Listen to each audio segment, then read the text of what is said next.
Europe 1. C'était l'un des moments très attendus du procès Jubilard, le témoignage de l'ex-femme de l'amant de Delphine, une femme qui s'est présentée donc cet après-midi à la barre. Bonsoir Charles Huillier.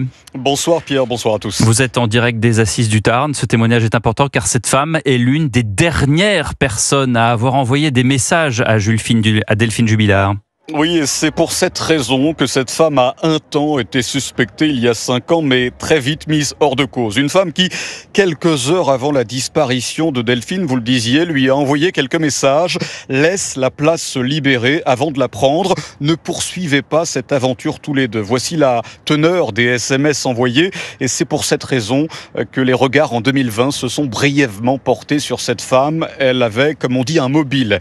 Elle s'en est donc expliquée cet après-midi. Sa déposition a été la confirmation de son innocence. Elle qui n'a même pas quitté son domicile ce soir-là, son système d'alarme chez elle le prouve. Elle a quand même dû faire face à quelques questions de la défense, des questions pour détourner l'attention et faire diversion. Voici ce qu'affirme Maître Decaune, avocat de l'une des parties civiles.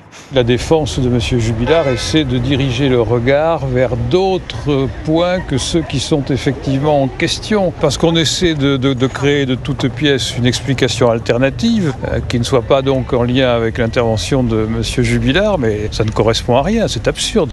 Et la défense qui essaiera aussi de questionner le prochain protagoniste attendu à la barre. Ce sera Donat Jean Maquet, l'amant de Delphine. Un témoignage attendu lundi ici. Merci beaucoup Charles Huillier aux Assises du Tarn pour Europe 1.